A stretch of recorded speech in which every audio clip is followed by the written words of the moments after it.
this is the 27th of May 2009, and they wanted me to make some comments about the African American cemetery up here, and we've been doing a little checking, and by looking at the paper, it looks like it's about 9 years ago, about 10 years ago, when we discovered a little bit more about this, when Alvin Atkinson used to live on the corner there, right across the road from the cemetery, which is on the corner of 10th and Pomeroy.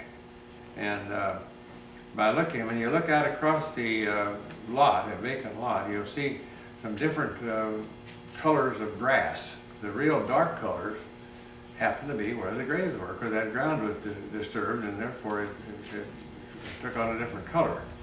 But I can do grave dowsing, which amounts to taking a couple iron steel little rods and holding your hand like a pistol, and when you go across the grave, it will cross. The rods will cross. And I counted 44 graves in there at one time.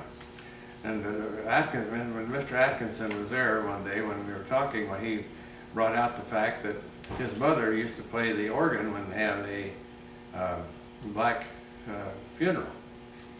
And he also mentioned that he remembered as a little boy, which was a long time ago, that there was a black baby buried right across the street from where he lived, and that his mother would always go there and put a wreath of some flowers there for decoration day, and he also kept on doing that as time went by.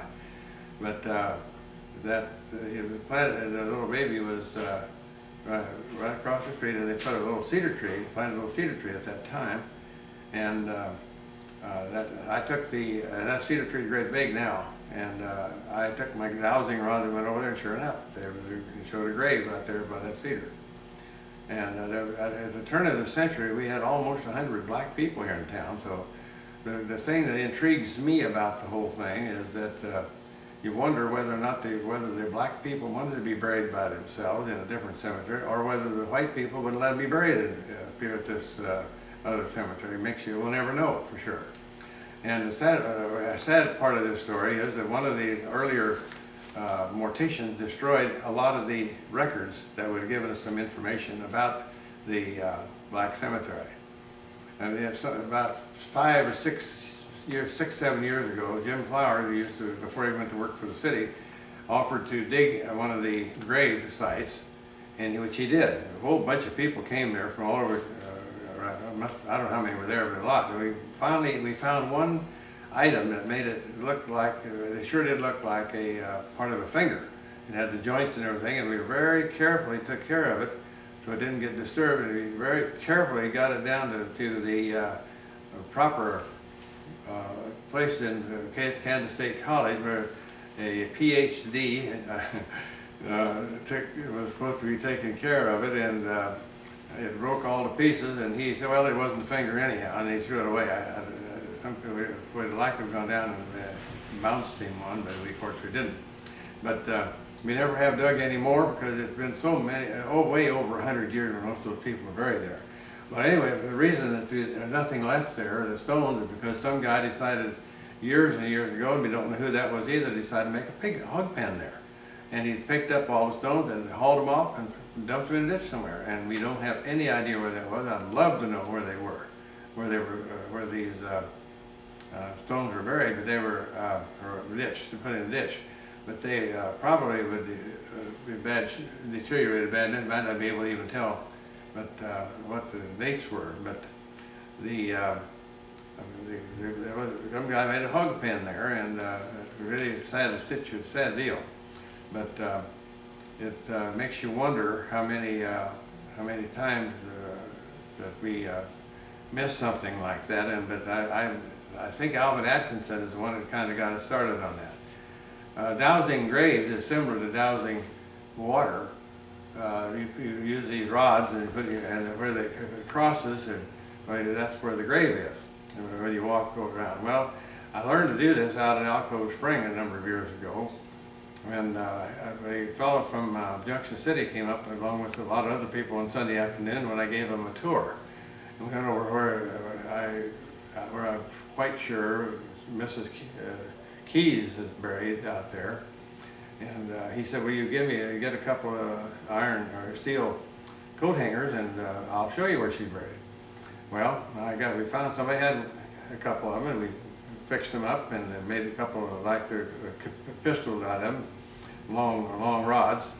And he held it in his hand. He walked around and he said, well, right here, this is where she's buried. Well, he said, I can't be sure it's Mrs. Keys, but I guarantee it's a woman. And I said, how do you know that? He said, well, there's a different pull. He had practiced this on his, he had done this all his life, working with this sort of thing, and he had practiced while he was at Junction City, go out to the cemetery. He said there's a little harder, little different pull on a woman's grave than it is on a man. And then after he got done telling me that way, he would hold one of the rods above his head, and it went around real slow 7 times at about 1/4 round and stopped. He said right now that grave is 7 feet 4 inches deep. And I'm just very, very impressed. And then one more thing he did was really impressive. He went over, he said, would you like to know which way the traffic went on these swales here in the meadow? I said, I think we know, but I'd sure like to have you give us a demonstration. So he proceeded to take those dowsing rods and walked perpendicular into the swale, and they turned around to the north just beautifully, like I always figured that the traffic went, and I still think it does, but some don't believe that. But anyway, I said, well, what's your theory on this? He said, well, thousands and thousands of steel-wheeled wagons went up and down this trail, and he said there was a little tiny speck of static electricity came off each time that it made a round, and he said that static electricity is still there, and that's why he could make that assumption that the trail went to the north, which I always assumed. And then he also said that's why we're still able to douse the graves, because there's always there was a little electricity in all of us, and it's one thing that does stay into the ground. You know, the electricity never leaves.